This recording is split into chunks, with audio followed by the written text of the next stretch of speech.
Hi, my name is Clayton Anderson. I'm the founder of Anderson State Bank in Lubbock, and today I'm excited to share an opportunity with you to invest in an up-and-coming uh, business, a local business. And to do that, I'm going to share with you the form of business I chose to operate under, and why I decided that would be the best one for the company. So for the form of business, I looked at 5 different forms: sole proprietorship, general partnership, limited liability company, and a corporation.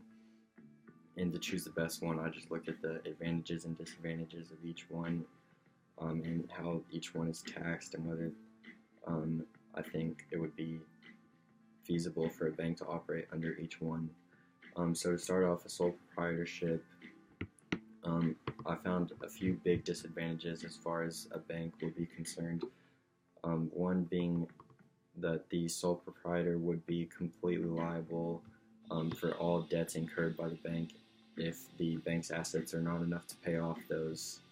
And then if the proprietor passes away, the business is dissolved, which would not be a good option in providing stability to customers. The second one I looked at would be a general partnership.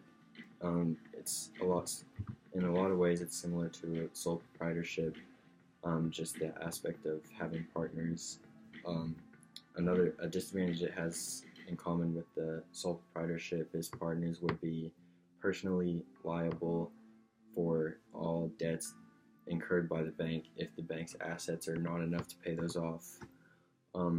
Both of these are taxed as upon the personal assets of the partners or proprietors, rather than as a business or as taxed through the business profits.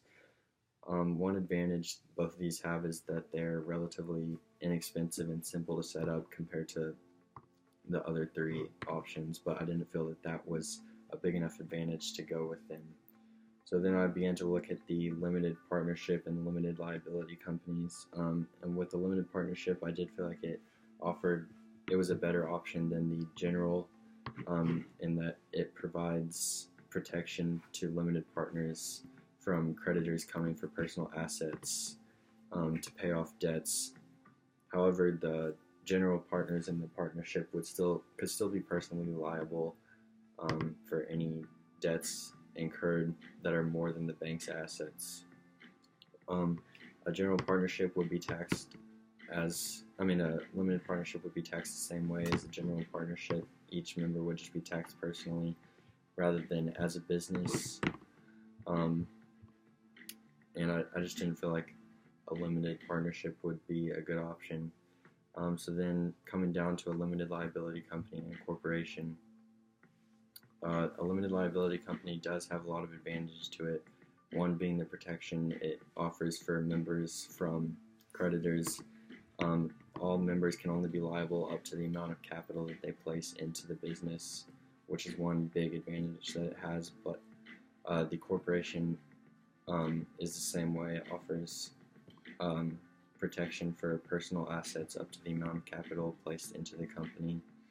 A limited liability can choose to be taxed as a corporation if it feels that that would be a better option, or it can be taxed as a partnership and each partner taxed upon personal assets. But with looking at everything, I felt like a corporation would be the best way to operate a bank under, which is why I decided for Anderson State Bank to be incorporated. I think it provides the most stability and protection for members of their personal assets, and also offers the easiest funding methods to issue stock in. And then any members leaving or coming into the company does not affect the business's ongoing